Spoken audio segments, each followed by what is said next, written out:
What is up, everybody? It's Dr. Vibe here, host and producer of the award-winning Dr. Vibe Show, the home of epic conversations. And I'm the home of epic conversations. 2020 Best Podcast News Award winner, 2018 Innovation Award winner given out by the Canadian Ethnic Media Association.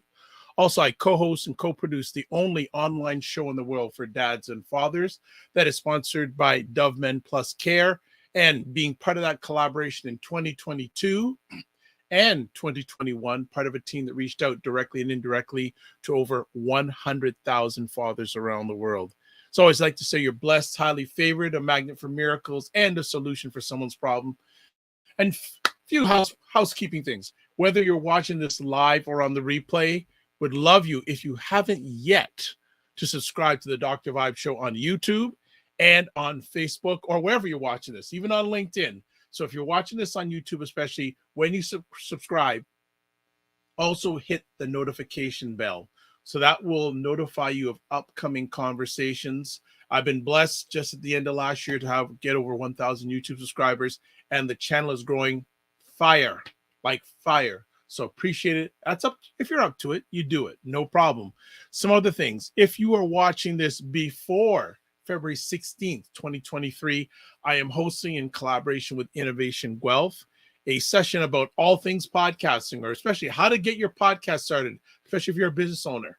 So join me for the it's the last two of the three-part session on this highly interactive free series. So there's the link there. Now, a lot of times I like to introduce new friends to the platform or to the conversation. Well, this gentleman isn't a new friend to me, but he may be to many of you. Also, as we go quickly, if you have any questions, comments, especially if we're going live, put them in the chat. We will get them answered. But let me give you a little backstory on this gentleman who I've known for a little while and seen him grow in a positive manner. Excuse me. His name is LeRon L. Barton. He's a writer from Kansas City, Missouri. I wonder if he's cheering for the Chiefs this weekend. I don't think he's a Chiefs fan, though. He'll tell us. He's currently living in San Diego, California. He's a graduate of Paseo Academy of Fine Arts. He's the author of 2 books, Straight Dope, a 360-degree look into American drug culture, and All We Really Need Is Love, stories of dating, relationships, heartbreak, and marriage. In addition to his books, he's an essayist whose topics cover racism, mass incarceration, politics, gender, and dating.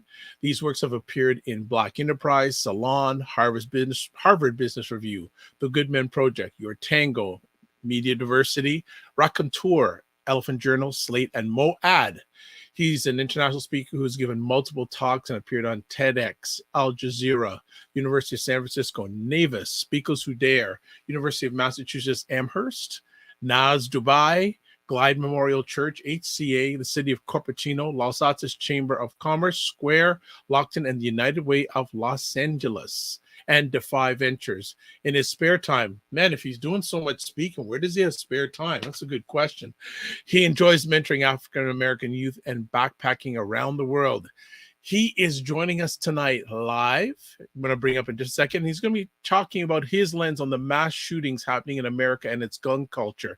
And if you have been paying even a little bit of attention to the news, there has been a lot of mass shootings going on in the last little while in America. So LeRon is going to give his take on it. So welcome to the stage, back from a little hiatus, and hopefully you'll back with us for a while, Mr. LeRon Barton. What's going on, LeRon Barton? What's going on, Dr. Vibe, man? So happy to be back. So happy to be here. Man, that, not to my own horn, man, but I got a hell of a resume. You know what I mean? Not bad. Like, just, not bad. Thinking about it, like starting grinding on this back in like 2013, man, to now, I often don't really like to look back at things that I've done. But it's just like, wow, I've done this and I've done that. And, this was the first podcast that I was ever on. It was a Dr. Vibe show. He found me because I used to write for the Men Project. And, he's been one of my ardent supporters, a mentor, just a wonderful Black man. Love you very much, Dr. Vibe. And just someone who's always been an encouraging word. So I'm super happy to be back. And, yeah, man, let's rock and roll. Let's get it. So here's a pop quiz. Yes, Do you sir. remember the first date you were on the platform? Man, you know what? It was sometime in October. I think it was like October 2015, something like that. Well, it's interesting. So I have, like, I did a little bit of a quick look before we went Yeah. live. I have September 2017. Wow, Was it really? before? Yeah. Oh, Yes. oh yeah. Oh yeah, man. Oh yeah, man. Like way before. You know, it's funny. You Like I'm sure? oh man, 100%. Like I remember when I was on your show. Like the first time I was on your show, I was so nervous. And you had said, I never forget. You were like, look, LeRon, just like what Aaron Rodgers said.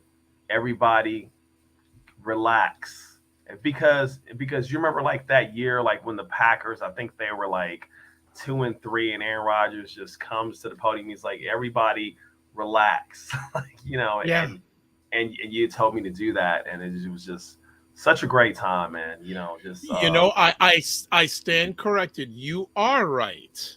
The first time you were on the platform, I'm gonna give the exact date, October wow, 18th, 2015. 2015, man. That's a gosh, like we go back almost 8 years. It's a wow. So I'm gonna give you a pop quiz. You were on Yes, with sir. two other gentlemen. Do you know? Do you remember either gentleman's names you were on with? You probably Yes. don't. Okay. Dr. Rashid, No. Galen Bingham. No. Wow. Who were they? Well, one gentleman I haven't heard from in a long time. I hope he's doing okay, and maybe I need to reach out to him. Alfonso Porter.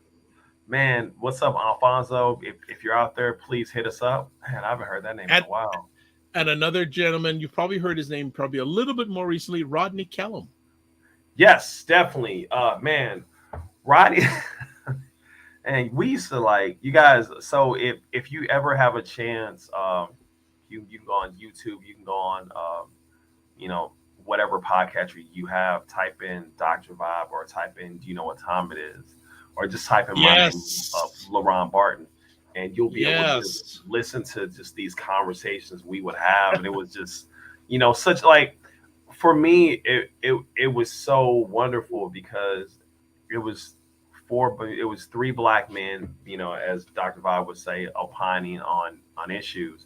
And if you look at it at the time, there wasn't a venue or a area for black men to really talk because, again, man, like, being a black man, your your voice is often, silenced. You're quote unquote taking up too much space and all this goofy stuff. And so, or you're supposed to just sit there and just let everyone else talk. And so it was great having this platform to just, and it allowed me to really develop my voice and to be able to just talk about issues that really affected me and that I was very passionate about. I mean, I was, gosh, like 2015, like That's I going was I was back, I man. was That's I, going back. I was just 35. Oh, I'm sorry, 2015. Was I 20? Was I 37? Yes, yeah, yeah. I mean, but I was still sort of like coming into my own as far as being having a voice, being a writer and everything. And so yeah, it was a beautiful thing. So yeah, so as before LeRon and I talked a few days ago, and there is rumblings from the do you know what time it is posse Yeah, that they that would want be to so get it live. started again. So I'm going to be sending out a message to the posse. I've been procrastinating on it, but I have to get it done sooner rather than later. But as LeRon said, if you go on the website and you type in "Do you know what time it is?" A goes back lot. to 2015. Even A if you go lot on of to even if you go on to like if you go on to the Goodman projects, I'm yes, sorry, some not of them are on there sorry, too. not to interrupt. Yeah, I mean, there's so many episodes. I mean, Dr. Bob, what would you think? I mean, how many episodes do you think you've done Oh of my that show? gosh, there's got to be at least Catalog. minimum 100. I know I'm probably Oh underselling, yeah, but easily, but easily. yeah, but and it's funny because it was, and it's probably still unique in its time right now. We had live at that time audio only Right. conversations with black men from Canada, the United States, and England at the same time, and really got to hail up Clive Henry, who was in England when we finished those conversations. A lot of times it was 3 o'clock or 4 o'clock in the morning Man, in right. England, and he Right. showed up every episode. And so that alone, and again, that was ahead of its time audio wise to have, and the power of digital when it's used in a right purpose. Absolutely. 3 different countries, 2 continents, live audio wise. So now the thing is, with the technology, right, we're gonna do it video wise. There may be some people who may not be on video. Well, they don't have to turn on their camera. Right, They sure. still need to be on. So I'm shouting out, of course, Henri Morris, the man of Knuckle Up and Buckle Up, VU, Victory Unlimited, Mike Ramey, Clive Henry, Jonathan Juiceman Shaw. Actually, Mike Ramey reached out to me the other day. We had about a half an hour conversation. So he said, when we getting this started? When we getting this started again? So when the general speaks, right. I got to make it happen. So look in the near future, and I'm visioning that this is going to start next month. Yeah, Black History Month, whatever. But we're looking this. Go ahead. Oh, I'm sorry to ask. Can you also reach out to Q? Man, like the brother, you introduced me to him. Just amazing black man. Let me look up his because I think he changed his name. I think I know who you're talking about. I mean, just he's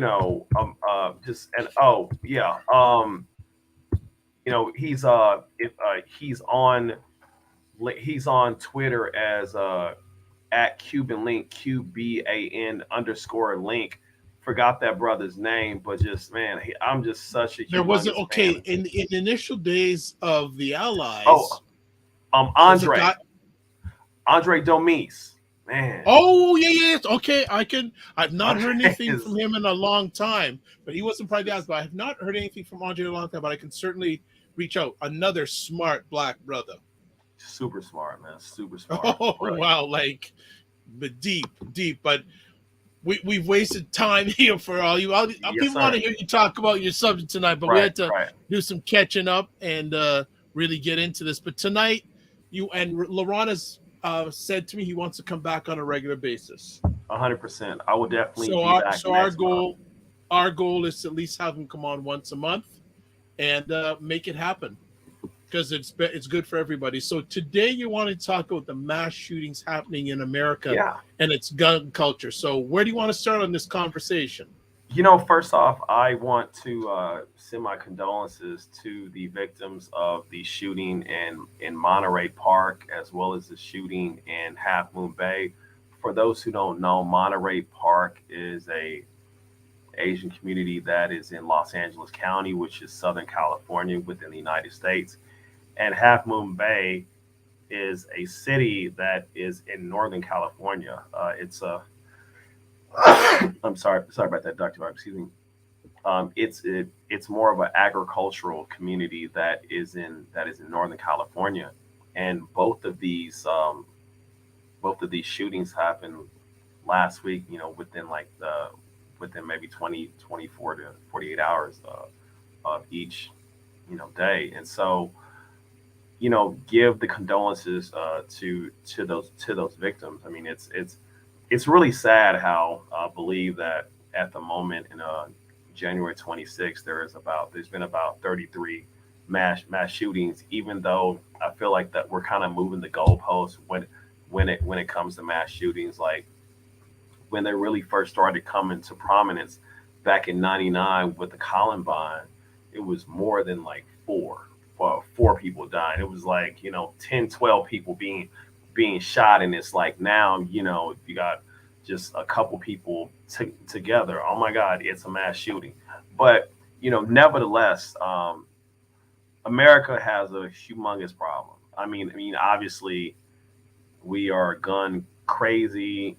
Americans, particularly white Americans, love guns, and so because of that,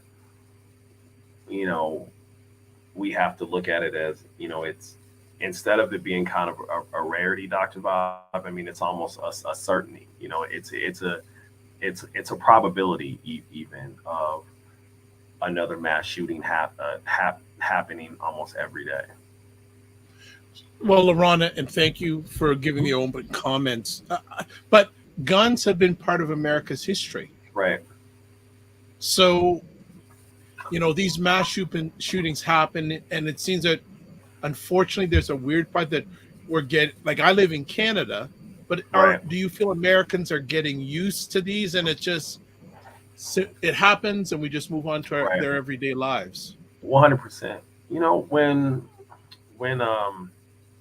the Columbine shooting happened, it was such a shocker, because, you know, we didn't think, oh my God, like, you know, kids killing kids. I mean, it stayed in our consciousness for like months, years. I mean, you know, Michael Moore did a great documentary on it.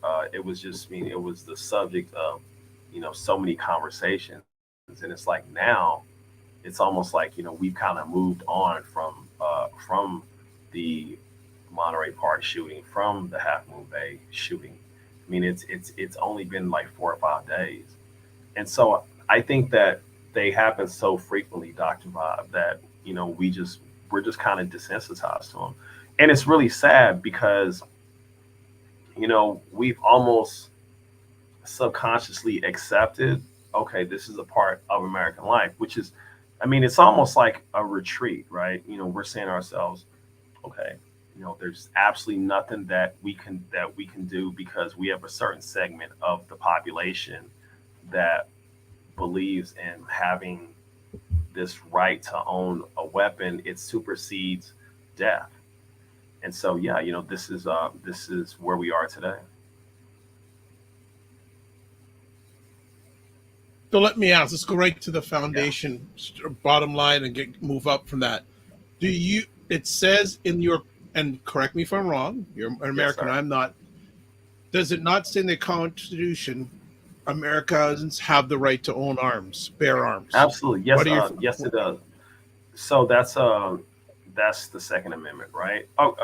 Okay. And so when we look at that, you know, everyone has a right to protect themselves, right? You know, if you want to own a weapon, if you feel like you are in danger, listen, I'm not against guns, right? I grew up shooting guns. Like, I believe, like, my grandfather told me how to shoot a gun at like 9 or 10. So, you know, I remember being a young boy holding guns. So they don't scare me. It's just that I don't mind someone being a responsible gun owner. Like, you know, I'm not here to advocate to, you know, abolish the Second Amendment. I think that if you are a responsible gun owner, you should be able to own a gun. The problem is that guns are way too easily obtained. I mean, Dr. Bob, if you think about it, in America, you can get a gun easier than getting a driver's license. I mean, you know, because with the driver's license, you know, you have to display skill in operating an automobile. You know, when it comes to gun ownership, you can just go to Walmart in some states and in some cities, flash an ID, and you got it. I mean, you don't have to do that. You can just go to a gun store. You can even go to a gun show. People will just sell you a gun. There's no, I mean, like, some cities, some states don't have the background checks. And so because of that, you have people that are able to obtain these deadly weapons, and there's very little checks and balances. So when someone such as myself comes along and it's like, well, you know, we need to regulate this, you know, we need to make it much harder to own a gun, because if you think about it, right, owning a gun, in my opinion, you know, okay, yeah, you know, everyone, you know, people have the right, but it should also be a privilege. You know, it should not be something that should be so readily available to everybody. But because whenever you bring up any type of gun laws, like possible gun legislation, you have a certain subset of the population that will say, "Oh man, here comes the government. They're trying to take our guns. Here comes those liberals. They want us to be defenseless. Oh, what if the government comes to your house?" In 2008, there was a significant spike in gun ownership, particularly by white men. So there's always been this belief that the government is going to take your guns, which, I mean, all people want is for these shootings to not occur at such a, I mean, it's damn near normal now. So when you look at other countries such as Canada, you look at New Zealand, and maybe New Zealand is not a good example because it's probably like the size of Texas, right? But when a mass shooting happened, the prime minister of New Zealand banned handguns. I believe in the UK, handguns are illegal. Now, you may say, oh, those are oppressive governments, but they don't have little kids bringing guns to school and shooting teachers. I mean, yeah, that story is really wow. You know what, man? There was a video last week that I seen. I believe it was in Tennessee or somewhere in the South. That on video there was a little toddler playing with a gun. Now the gun was not loaded, but it's playing with an actual handgun. The parent was reported. He was arrested. But just think about that. That just sort of encapsulate I'm sorry it pretty much is America in a nutshell.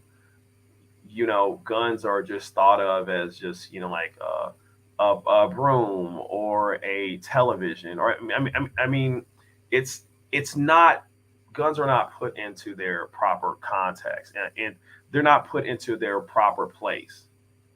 There should be no reason why someone can drive over to Indiana, purchase a gun, no background checks, no kind of or go to a gun show, purchase a gun, and then drive it across state and sell it. Like there's something wrong here, and I just think that people have to take a step back and look at this picture. Like, I don't want to live in a world where my nephews are going to a school, and if a young kid is frustrated or he doesn't have the right mental health, or his parents are like really like loosey goosey with guns, he can go to a school and just shoot it up. Like, we're truly in the upside down right here, Dr. Vibe. Why do you feel, okay, there's many different levels. Let's go from the political slant. Why hasn't there been more done, in your opinion, politically, to suppress or take some control over this gun control issue? It's a really good question. So I have two theories. First off, the gun lobby is an incredibly strong lobby group. I think them and the pharmaceutical lobby groups are the strongest lobbying groups. These are the people that will make significant donations to a politician.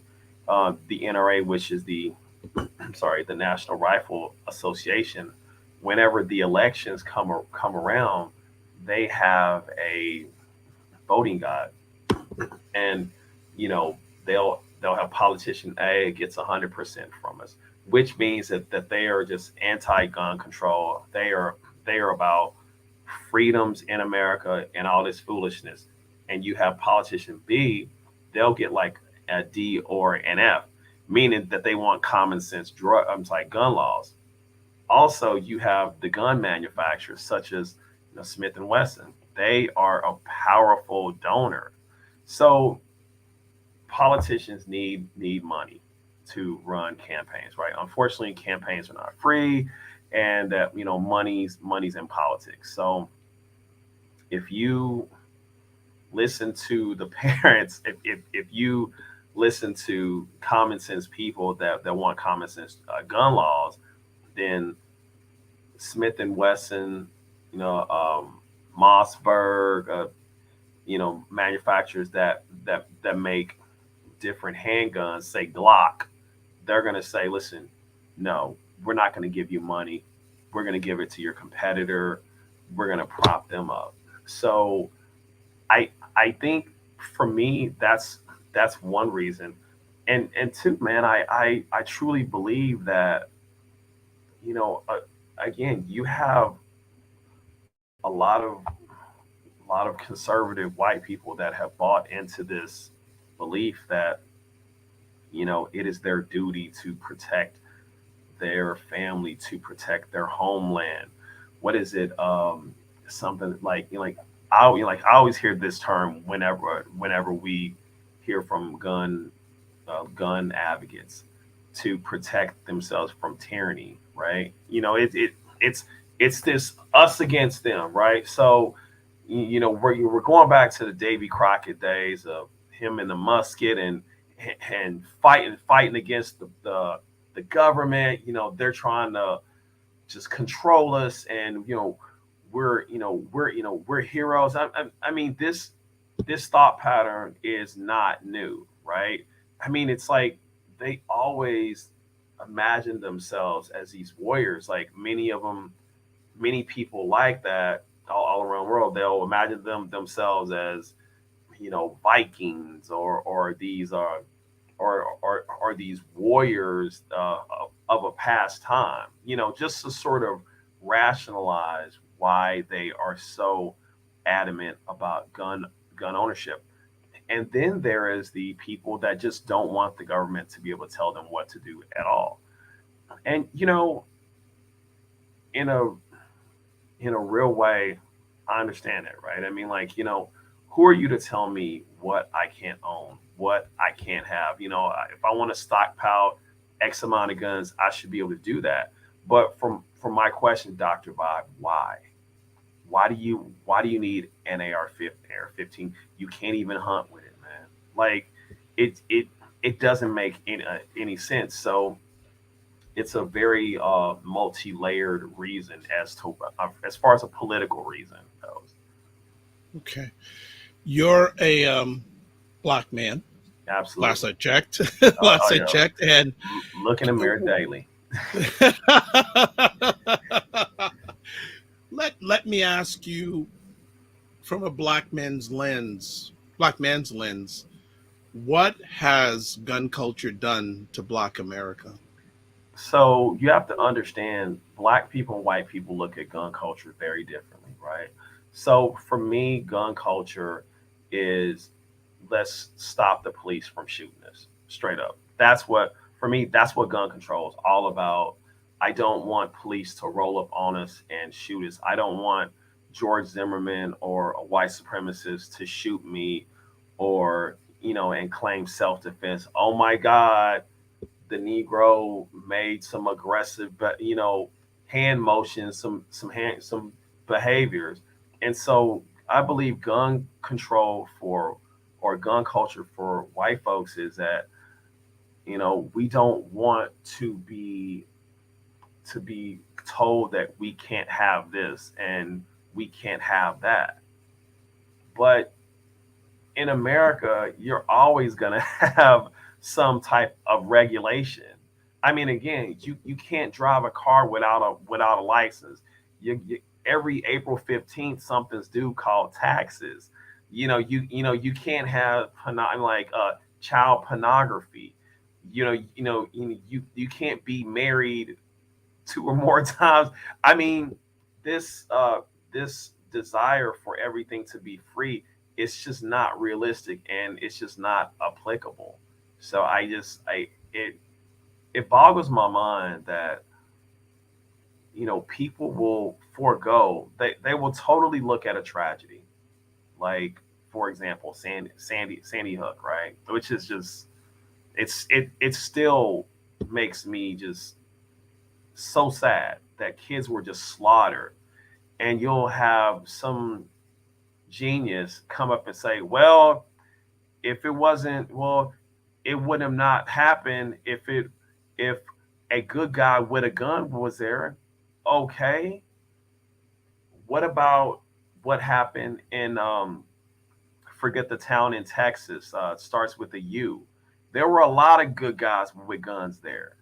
They didn't do anything. They just waited, Dr. Bob. They were Udall, Texas. I forget the name of it, but they were just waiting.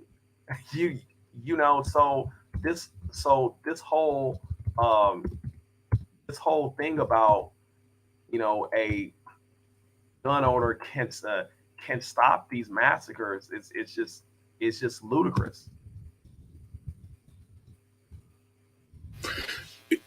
You started off your commentary saying that melanated and non-melanated Americans look at gun culture differently. Right. I do though want you to go deeper and saying what impact, good, bad, or good or not good, has gun culture had on Black America? Well, you know, I think that man, that's such an interesting question. I mean, so if you look at Black history, you know, if you look at a lot of the civil rights movement, you know, popular history wants you to believe that we were just singing "We Shall Overcome." We were just marching in the street,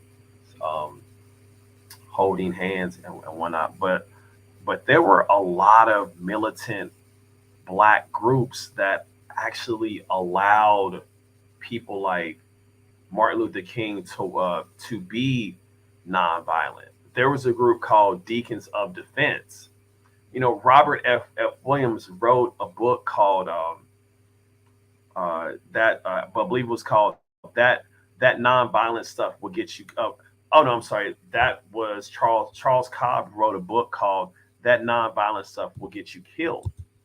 You know, there's always been this sense of Black people needing to have guns to defend themselves from white supremacists. You know, again, like, you know, my grandfather, he, you know, God rest his soul, he was a country boy. He grew up with guns. He had a lot of guns, but these were hunting rifles though, and they were strictly used for hunting as well as for self-defense.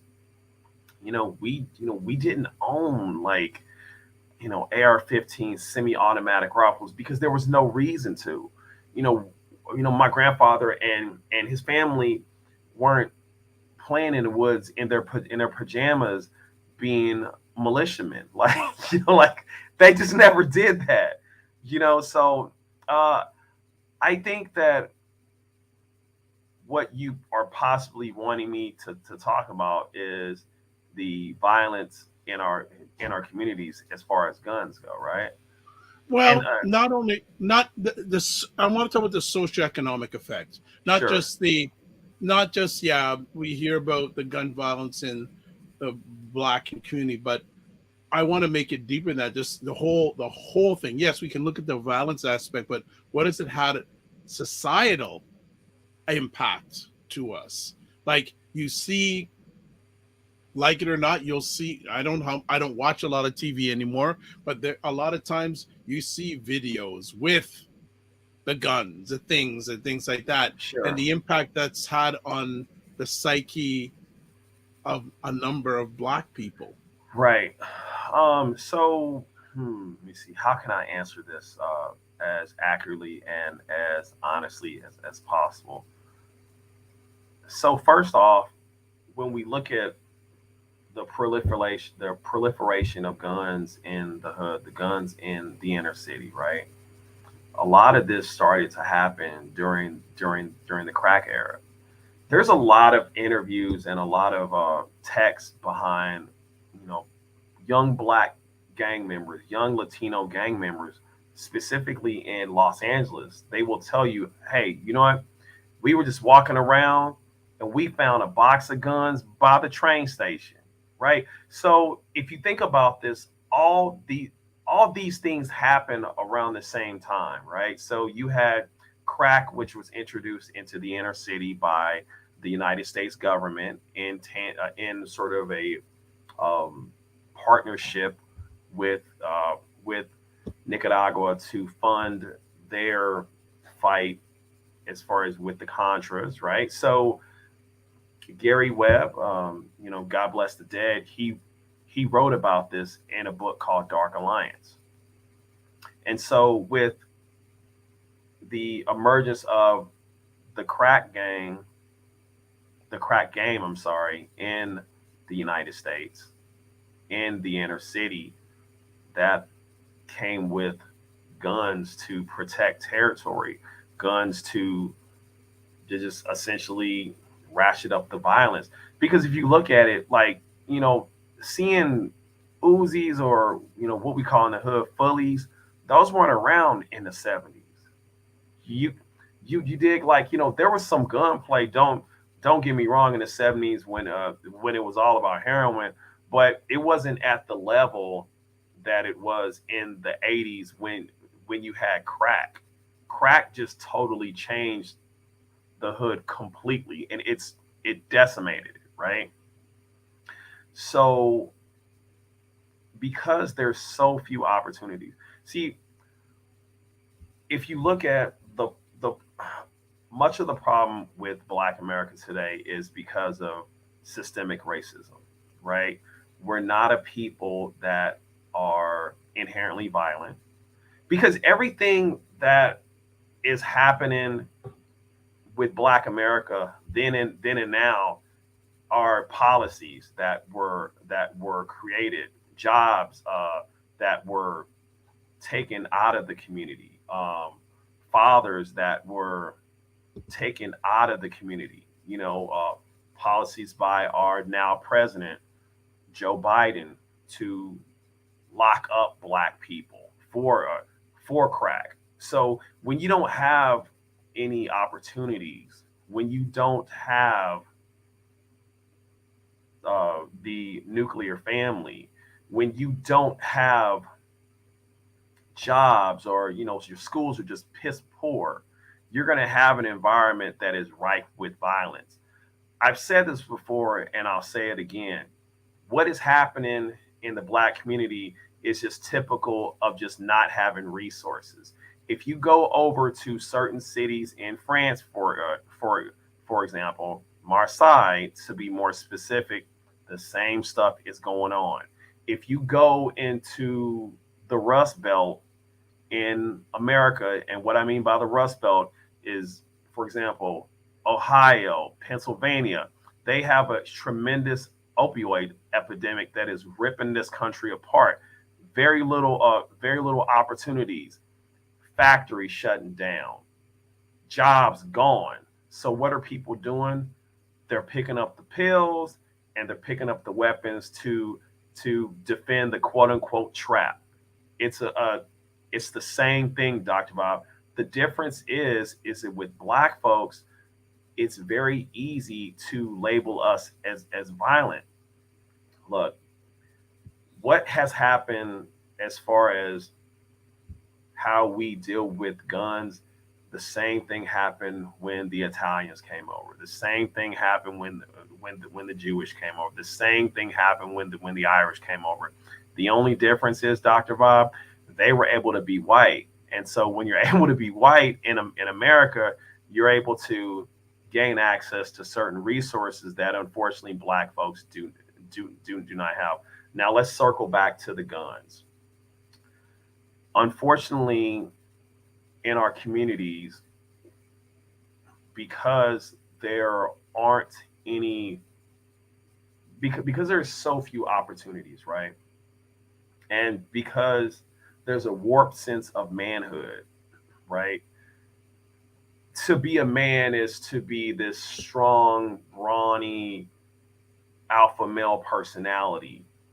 To be you know, the late T. Rogers once said, you know, who was the founder of a Bloods gang in L.A., Thorough Brother, right? He had said in Crips and Bloods, Made in America is one of the greatest documentaries ever. That, you know, men are always like, you know what, you better respect me, which means you better fear me. You know, that comes with the gun. So there's a lot of different things that we need to tackle when it comes to that.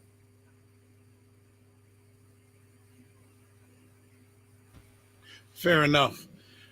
Let me ask you,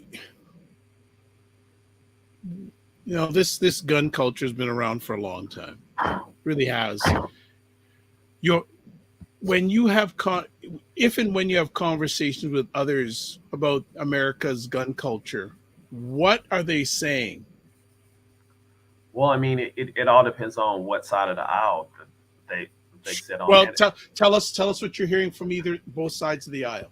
and also where they're from. More importantly, where they're from, right? So I remember I had a conversation with a friend of mine. I'll never forget it. And you know, we're talking about guns. He's from Indiana.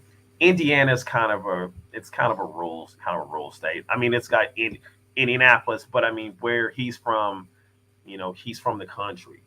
And so, you know, we were talking about gun control, and he said, you know, LeRon, people people that live in a country, they have guns for protection because they can't call the cops as readily as say you or I do that live in a city. The cops may take 20, 30, 45 minutes to come, right? So you have some people that do believe that, you know, there should be comprehensive I'm sorry, gun control. I mean, it it's needed. It needs to have. And by the way, the city in Texas that I was talking about was Uvalde. Sorry about that. And then you have other people that want to ban guns altogether. Me personally, I'm not a gun owner. I don't think that I'll ever buy one because, you know, my life is not that serious to the point where, you know, I have to have something. You know, I don't ever want to be put in a situation to where I would have to make that decision. You know what I mean? Because again, you know, I'm a black man in America, so even when I'm in the right, I could be in the wrong, right? And you know, also as a Catholic, I just wouldn't want to make that decision. And then, Dr. Bob, there are people on the other side that believe that there should be no gun regulation, saying that, you know, gun ownership should be strictly an individual um, sort of thought. And you know, I don't agree with that, but that's just how many people think. So Is this like every time we hear a mass shooting, we're saying, what are the answers? Like, no, not. We'll get to that as we start closing in a little bit. But do you know people who are gun owners? 100%, yeah. Do you ever have these conversations with them? And if you, well, you just said, but in your everyday life, like, how do you handle yourself around them? You know, I the last time that I had a conversation with a proud gun owner, Scott. I mean, he's posting his gun on social media. I'm like, yo, listen, you're my man, 50 grand, but yo, you look like a clown right now. We kind of went back and forth as far as like, you know, why he was so proud to have that gun. And for me, I believe that when people have pride in owning a gun, like that's just something that I don't understand personally. Like I have pride in being able to help my family out. Like you know, I have pride in the fact that I was able to drive through Ireland and not get killed. Like I don't have pride in like owning a weapon. Like I just that I don't understand it. So I for those type of people, for those type of conversations, I just remember something that this black woman said. She said, you know, whenever I'm talking with somebody and we just can't seem to just sort of get it, she always says, she says something to the effect of, listen, um, we're so far apart, we cannot meet in the middle. So I would rather not exhaust my energy. And you know, I'm a 44-year-old man, so I have a finite amount of time on this planet. So I'm not going to convince some. I mean, and again, listen, you know, it's your right. You know, if you want to own a gun, you know, rock out with it. But I just feel like that there has to be some type of stronger control on getting a gun.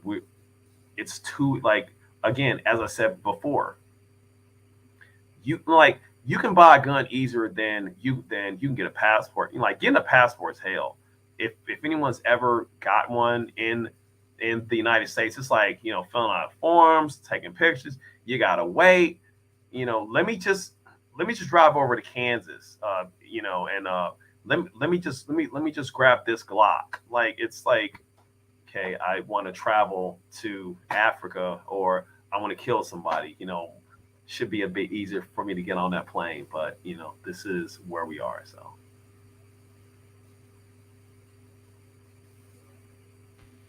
What are the solution? What are where what's net what where can we go to advance? And I guess the challenge is each side is so, that's, well, maybe I'm talking machines, but it just seems that there's no forward movement on this. And is this something we're just going to continue, just, or Americans are just going to continue to accept? you know, I used to, man, that's such a good question. I don't think that there'll ever be any meaningful gun control because after Sandy Hook, again, these were young white kids dying. Like, these were not white people; these were white children dying. Like, just they were killed, right? And all we got is thoughts and prayers. So, you know, at this point, I mean, there's it's I don't like to say never, but I'm gonna say almost never. So I mean, it's just Well, not gonna it's just not gonna happen, Dr. Bob. is everyone going to just be happy with thoughts and prayers? You know, I think that if there were politicians that, well, first off, if there were no money in politics, maybe we'd be able to get something done. But unfortunately, as I said earlier, with the lobbying groups just being so powerful, and secondly, if we had people that were more in love with making a change rather than being a politician, then possibly we could get something done. But that doesn't seem to be the case. And it's interesting too, because a few months ago there were midterm elections in Mhm. America. Yeah. Gun control wasn't a major issue. No, like, you know, the major issue was abortion.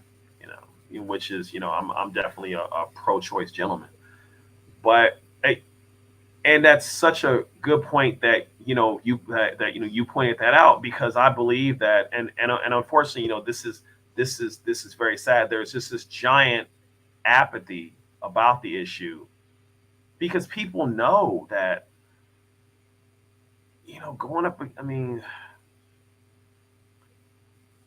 there are more people that feel like America is the fear state, right? You know, everyone is is afraid. And with the gun control debate, we can't skip over the racial component of it, Dr. Bob. You know, again, we have the majority of people that are pro free of any gun control are white people, because I truly believe, and this is just what I believe. You know, this is totally anecdotal. I mean, although I've done reading about this subject. The great Dr. Tommy Curry had a student. Forget the young man's name, but he did his thesis on white gun ownership.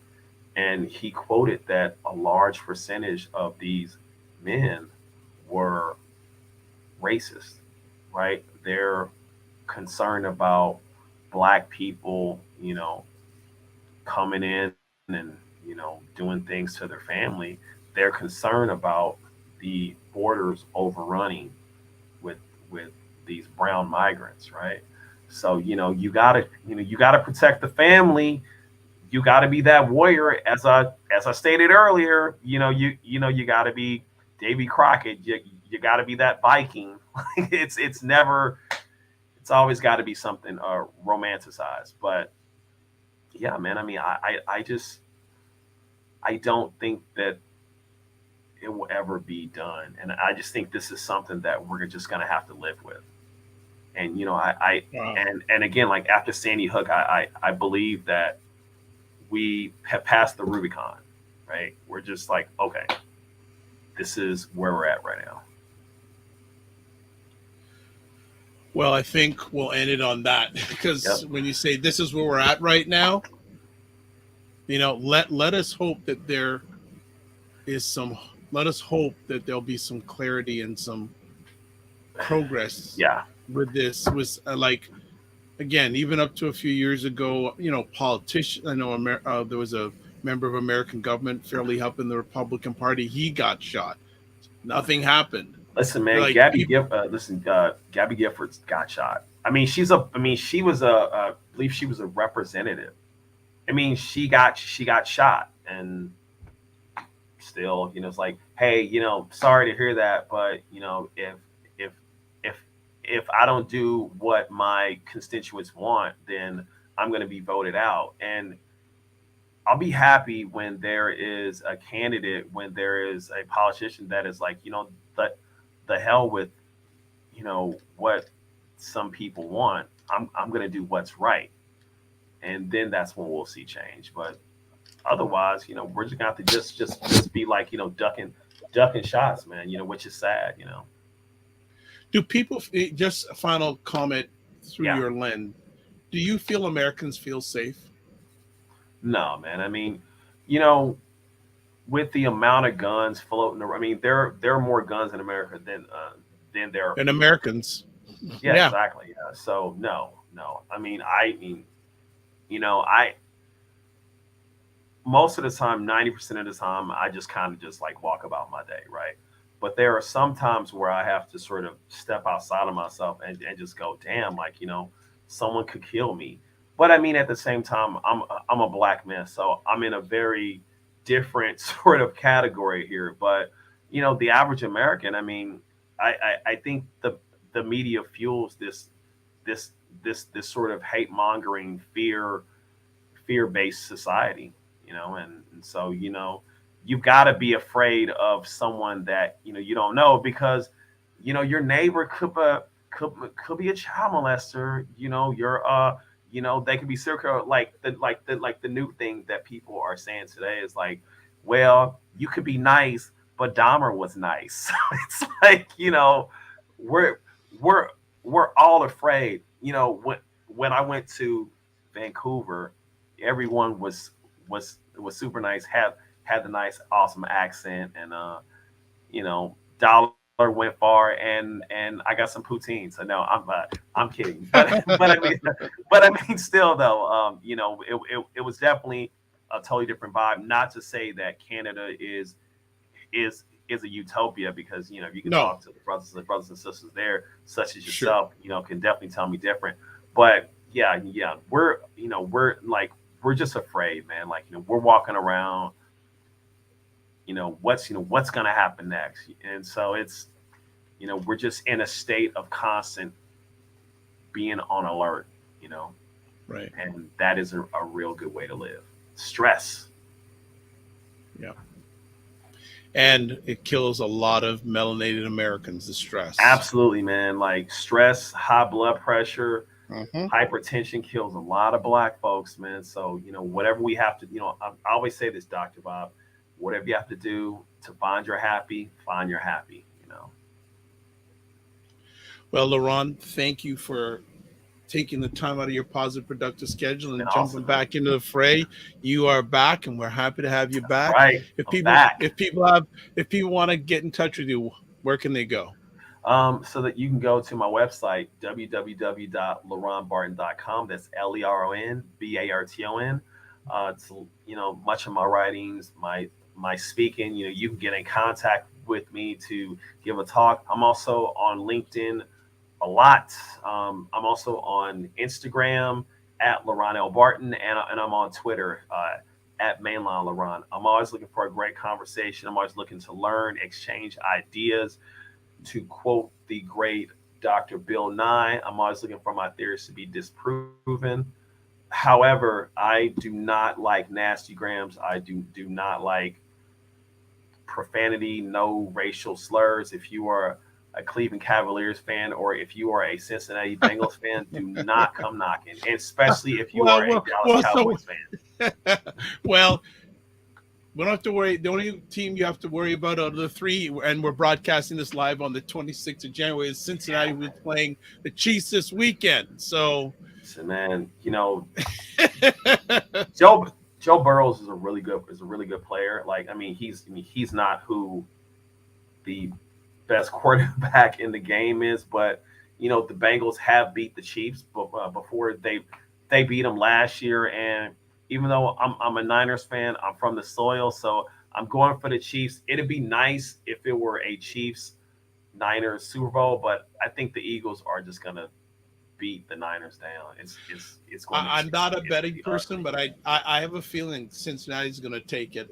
Oh man! Unfortunately, I'd like to see KC get through, but I just have this funny feeling. Joe Burrow has got something.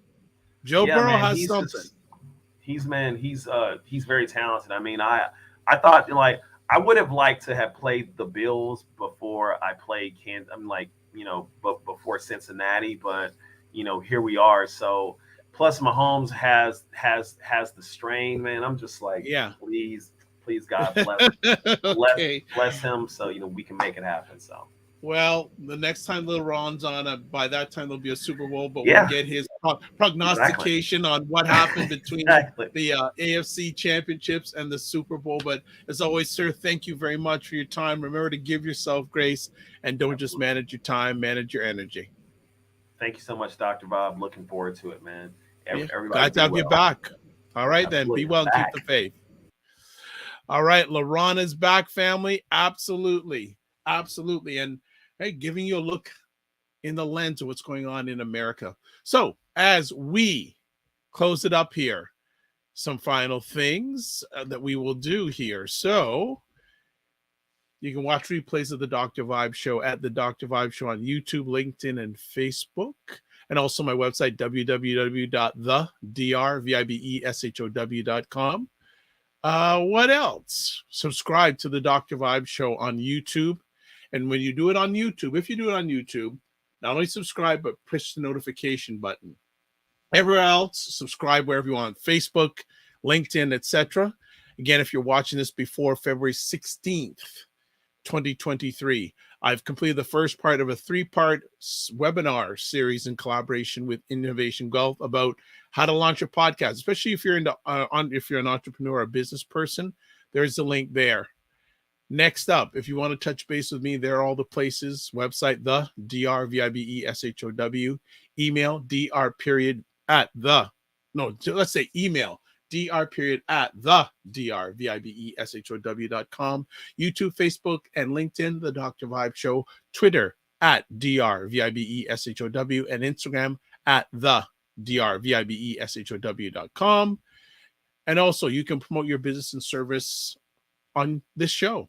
Contact me at dr@thedrvibeshow.com. And you can catch me during the week, 5 p.m. Sunday afternoons, Black Canada Talking, Monday and Friday mornings at 9 a.m. Eastern Time, co-hosting the Morning Vibe with Ryan Knight, the co-executive director of the Afro-Caribbean Network here in Network in Canada. Yes. So we do that. And also Saturday nights at 9 p.m. We have State of Things with Aisha, Jill, and Lala. three wonderful Black women that give their takes on social economic issues, especially in the United States and sometimes around the world. So let's leave with this. Live your life as a dream. If you can dream it, you can make it. Sometimes you have to get small to get stronger. Block assumptions, then aim bigger, aim better, aim higher, aim wider. Love, faith, and respect. Remember to give yourselves grace and don't just manage your time, manage your energy. Look forward to seeing you soon. Be safe. God bless. Peace well. Keep the faith. Again, walk good. Take care. See you soon.